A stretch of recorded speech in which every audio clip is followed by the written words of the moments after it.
We're going to go a bit on a journey around the topic of depression. Depression is one of the biggest things these days amongst people.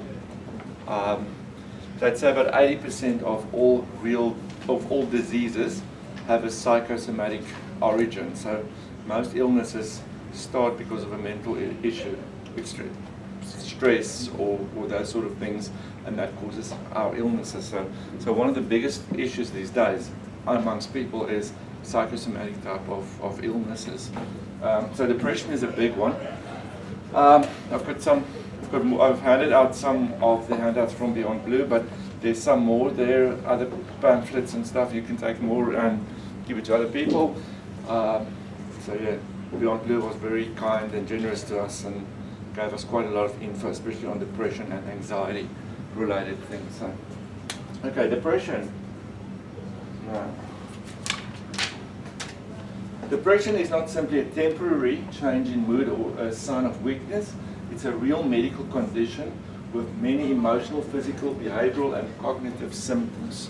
So it's not just I feel a bit down. When I was a student and it's exam time, we used to say, oh, I feel a bit depro today. That's different from being depressed. If you feel a bit depro, it's like you wake up, you might feel a bit off, you might feel a bit you might be a bit emotional, you might not feel really excited, you might have a bit of Monday blues, all sort of things. But depression is when this thing lasts for like 2 weeks and more. So when you have this feeling, so we're just going to look at some of the symptoms of depression actually. Many people are ashamed or afraid to ask for help. Others shrug their symptoms off and end up suffering in silence. Contrary to some misconceptions, depression is neither inevitable or it is a character flaw. People with depression often get these ideas because they feel guilty about the illness. Especially mothers get this, I feel guilty because I don't feel like I'm there for my kids. And physically you can see nothing wrong, but they just don't have the energy levels, they don't have the drive, it's just they just don't want to do things.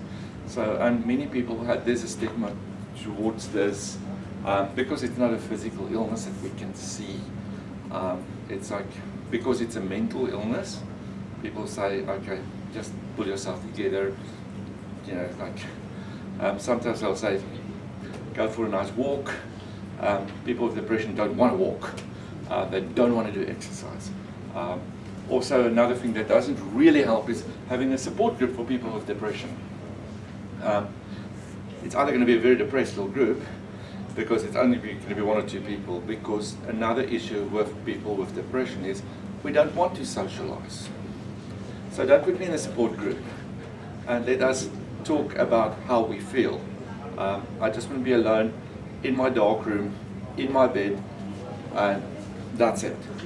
So if you're thinking of maybe starting a support group for people with depression, great idea, but you need to know that it might not work because they might not show up. Okay, so just be aware of that.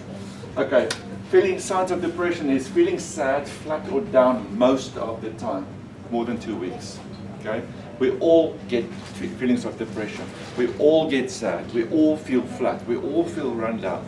But when this thing lasts for more than 2 weeks, get help. Losing interest in activities you used to enjoy, stuff you really like, and that's one of the biggest issues, is stuff you really, really like to do, and suddenly you don't feel like doing it anymore. It doesn't excite you. One of these, you watch Home and Away, it's your life. You can't wait for tonight. You can't wait. Thursday, you get depression, Friday, Saturday, Sunday, because there's no Home and Away on TV. And suddenly you hit depression, and it's like, I don't care what the Braxton brothers are doing. I don't even care what's happening. I don't care what the doctor is doing. I don't care who the doctor is now in love with who, and who's divorcing who, and I don't care. I just don't worry about them. That's sort of a sign of a person with depression. All right, I stopped watching Home and Away, but I'm not depressed. Feeling tired or lacking energy and motivation. You don't have that energy. You don't have motivation. You feel like just you don't have it anymore. you don't know what to do, you pop pills, vitamin B, vitamin, and you fizzies and you whatever, and it's not working. So moodiness, that's out of character. If you're not normally a moody person, and you're always a happy, outgoing person, love the world, and suddenly you become this moody, grumpy person, it's like you turn into the old grumpy lady in the street, that sort of person, that might be depression. Increased irritability and frustration. It's like your kids irritate you, littlest things they do. We just feel this constant frustration of life. Also another thing they say that when you get depression is don't make radical big decisions, because in this time you don't think clearly, and that's the time when don't leave your wife or your husband when you're like so depressed. Don't sell your house. Don't quit your job, okay? Because irritable, you're frustrated, you're moody, and then you're like, I just resign. And then when you start getting treatment for this, and it's like, oh, and then you're depressed again because you then don't have a job. So it's like a vicious circle. So just stay with what you've got at the moment. Don't make radically harsh, big decisions. Right. So, signs is increased alcohol and drug use. And that's one big no-no, especially if you're on meds. If you are on antidepressants, do not drink alcohol and don't use drugs, because it will make it worse. Okay? Changing your weight, your appetite. Some people getting depressed starts eating like crazy, or they stop eating. So it can go both ways. It's not necessary that you're either going to start eating and eat the whole time. You might stop. Having problems sleeping, or you sleep all the time. Some people can't sleep, some people just want to sleep. And then feeling worthless and feeling just guilty. Nothing, and this feeling guilty is with everything in life. I'm not a good mother, I'm not a good father, I'm not a good husband, I'm not a good wife, I'm not a good employee, I'm not a good child to my parents. Every single thing that you can think of, you feel guilty about. So, okay, so worthless, guilty, I'm good for nothing, I can do nothing right, nobody loves me, and that's when we get to that level where they, in the end, go to committing suicide also. All questions later, please. Okay, signs of depression: feeling restless, edgy, and slow down. Restless, always edgy, and you do everything at a very slow pace. Okay, your pace is really slow. Having difficulty concentrating and making decisions. That's why I say, don't make big decisions when you're depressed. Okay? Don't make those decisions which will change life. Okay? And thinking repeatedly about death and suicide. That's one of the questions that a doctor will ask you when they are busy diagnosing you for depression. Is, do you think about death? Do you think about suicide? Okay. When I was diagnosed with depression, I said yes. It's just an automatic thing. Okay. Right. Okay. There's a reference for you. Who does depression hurt? Depression is in fact a widespread medical condition. Depression is amongst the leading causes of disability worldwide. So it's like a worldwide thing. It causes disability in the sense of you cannot work, you cannot function properly. I'm not talking about your normal depression, I'm talking about when we get to a high level. Low level depression, we're talking about a 20 milligram antidepressant. Higher levels when we hit the hundreds plus. So that's sort of get really high. Women are more likely than men to experience depression. Interesting that there are more women with depression than men. People with a family history of depression may be more likely to develop the disease. So if mom had it, there's a big possibility you might get it. there's a big possibility your kids might get it. People with chronic illness may also be susceptible to this disease. Chronic illnesses, you're already in a bad state with a chronic illness. Mentally, you're fighting an illness, and then you just go into this level of depression too. And unfortunately, many people unaware of how common this illness is do not seek treatment because they are afraid of what other people will think. So people are afraid what others will think you're weak, or think you cannot do it, you cannot cope, that sort of thing. So if you feel you've got this symptoms, go and see a doctor. And many people say, I don't want to take the meds. Years ago, the meds were putting you in a really bad space. The meds were putting you, some people didn't feel any emotion on it, put you on just one plain level. You can't be happy, you can't be sad, you're just this. The new meds today are different. So rather go and have it checked out. And they're not expensive at all. I mean, you're talking about a packet of prescribed meds for depression around $6, which can make you function. So make sure you go and see a doctor. Right. What are the different types of depression? We get major depressive disorder. The most common form is known as major depressive disorder. It's characterized by a fairly lengthy period of time, 2 to 3 weeks, more than that. You feel sad, hopeless, lacks focus in life, all the things we mentioned earlier. If it's not properly managed, if it is not properly managed, people suffer to recover from it. Okay? It's important the meds are also, you need to take it at the same time every day. Okay? And you cannot take, the problem with the meds is people take it and they feel great and then they stop taking it because it's working. So I don't need it anymore. I don't feel depressed anymore. Obviously you don't feel depressed. Your meds are working. Right? So keep using your med. And also, you can't just stop taking them. You need to take a period of time going off them. A few years ago, I was on a med called Zoloft. Great product, felt great. And I decided I don't really need this anymore. I am going to go off Zoloft. I thought, well, I know about the fact is go off it slowly. I don't need a doctor to manage me, to help me go off. I'll help myself. So week 1, I split the tablet in 2. Week 2, I split the tablet again in 2. So I had now a quarter. Week 3, I was off Zoloft. Week 4, I had 4 runs to the hospital with signs of getting a heart attack.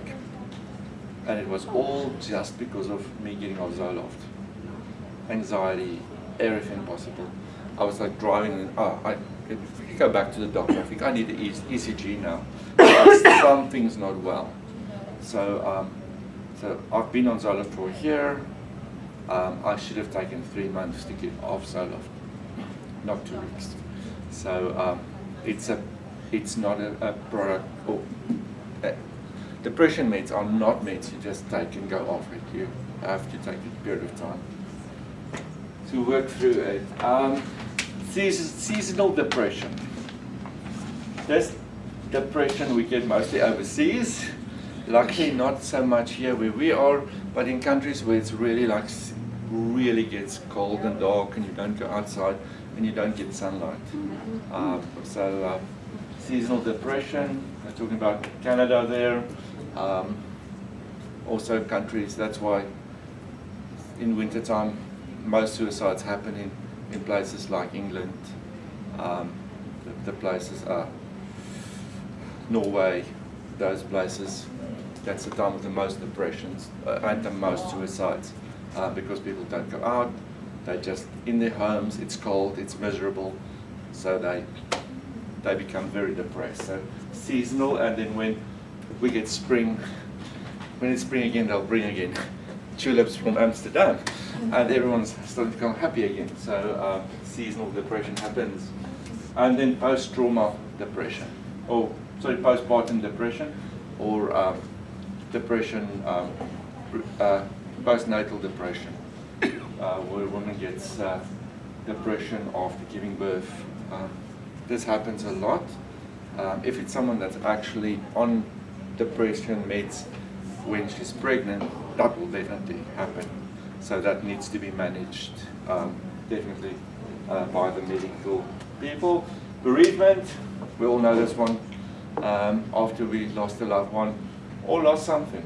It's not necessarily a loved one, but also bereavement when we lost, maybe grieving the end of a dream.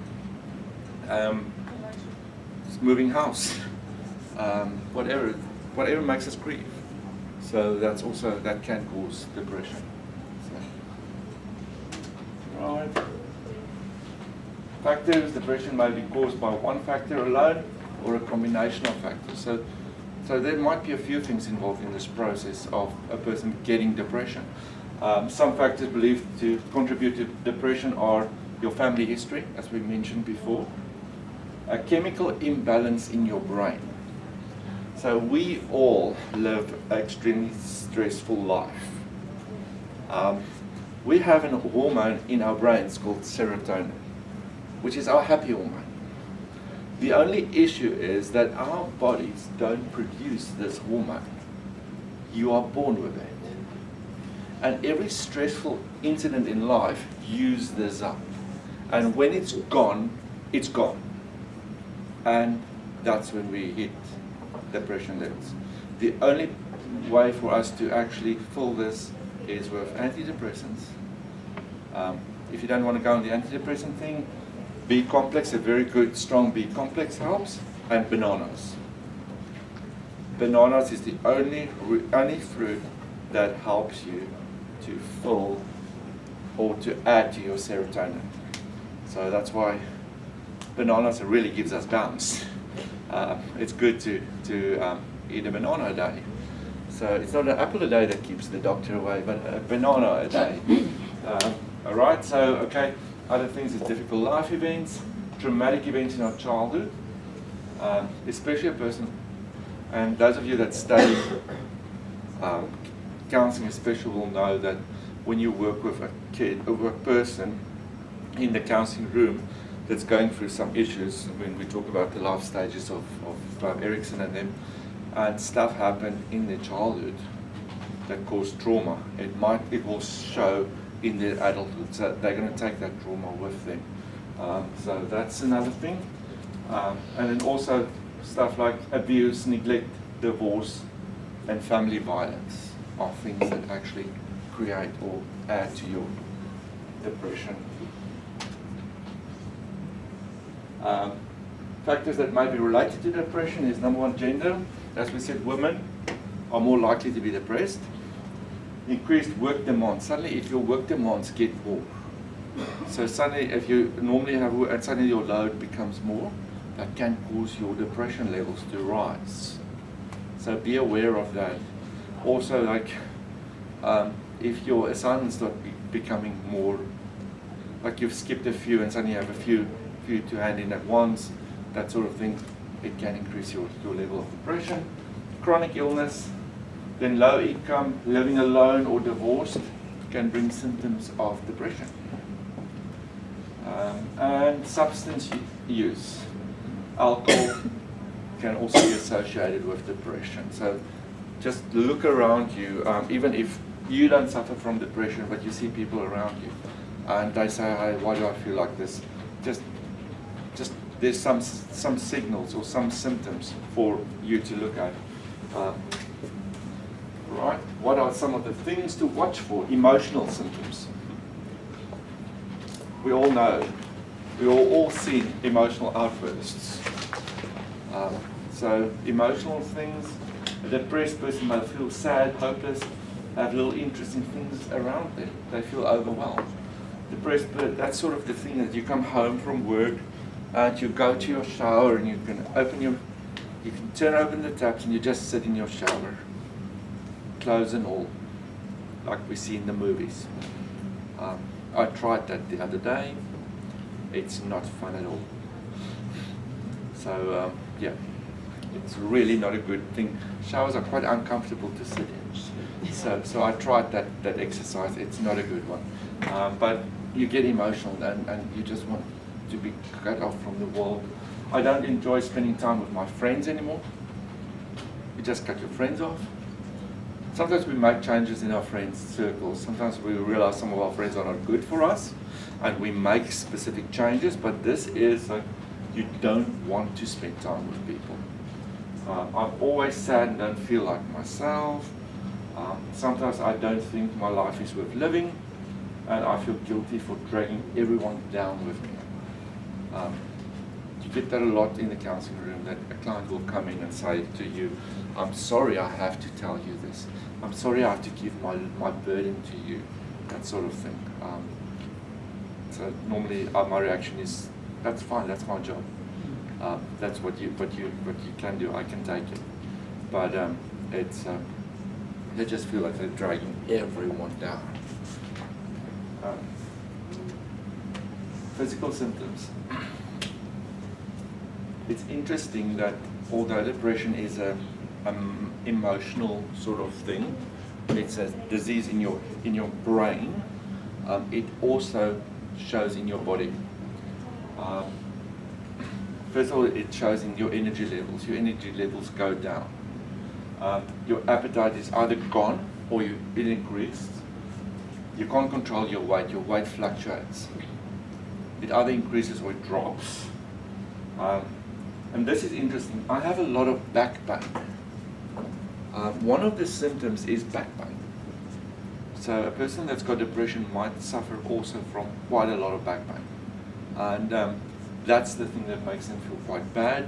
Go to doctors, they do scans, they do x-rays, and there's nothing wrong. And then the depressed person feels even worse because what's wrong with me? Because there's nothing wrong, but I've got this back pain. I struggle to walk, I struggle to sit. It's all related to the disease. My stomach hurts.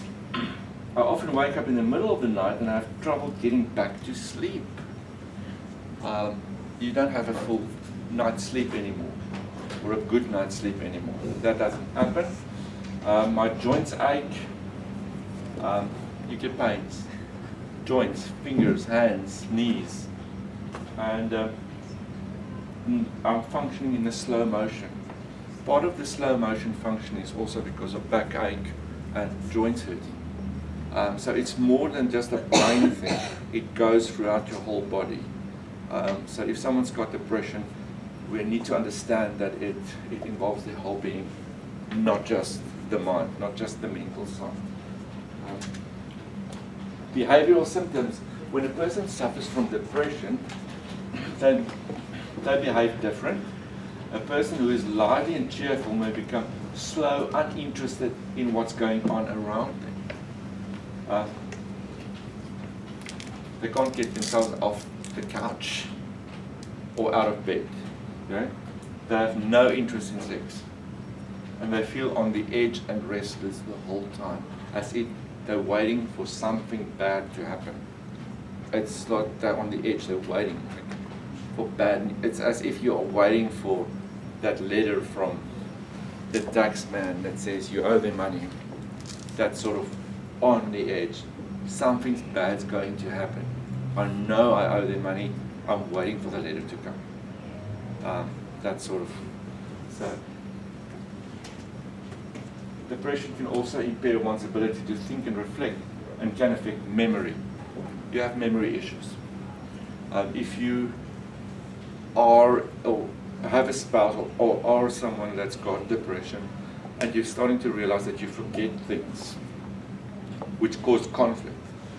Like you'll discuss something and later on he'll do something and you'll say, why did you do that? Why didn't we talk about it? And he starts saying, but we talked about it, we discussed it. Sometimes it might be a good idea to write it down, both of you, and sign when you discuss it, as a measure of just getting the conflict out of the way. Okay? I just can't make up my mind, I can't make decisions. That's why I say don't make radical decisions. I'm finding it really hard to concentrate. Concentration is an issue. You forget stuff, as we said before. Everything's slow motion, and I'm not good in my job. and I'm going to resign. That sort of thing. Okay. What some depression sufferers say, depression is seeing no future, no answer for any of the problems in my life. No, there's nothing. It's like being in a dark hole and you can see no light. This is a type of person that will say that the light at the end of the tunnel is a coming train. It's not just a light, but it's something bad that's going to happen, right? When you have depression, nothing is enjoyable, nothing makes you smile. You can take them to the circus, they will not enjoy it. You can take them to the best concert, they will not enjoy it. It's like that sort of person. You make them the best meal, they'll find fault with the best meal. It feels like you're a ghost. You're not part of the real world. You're just here. You're just existing. You're not really living. You're just going through the motions. That sort of life. It's like drowning, except you can see everyone around you breathing. This is what one depression sufferer said. It said it's like drowning, but you can see everyone around you is breathing, but I can't breathe. Depression is a dark, inescapable place. It's like being locked in a room with no light, no windows, no door. It is so dark you can't even see your hands in front of your face, let alone find a way out. Depression is the inability to construct or envision a future. These are different depression sufferers' definition of depression. This is how they see depression. If any of you have depression, you probably can add some things to that. It's like really feeling lost. Everyone around you loves you, but you feel lost. You don't feel the love. Depression is a state in which nothing tastes, smells, or feels right, and you are unable to think or make decisions. It's just not a good space to be in. And yet you still have to carry on doing all the things that you're doing. You still have to be a mom. You still have to be a dad. You still have to function at your work. You still have to do all these things. One thing I've found is driving somewhere and then really thinking like, I shouldn't have been here. I don't know how I got here. Driving to work, but you can't remember the route. It's like all just emotion. You're just following the motions of what's happening around you, but you're not really active involved. So that is what we're doing when we've got depression. When the black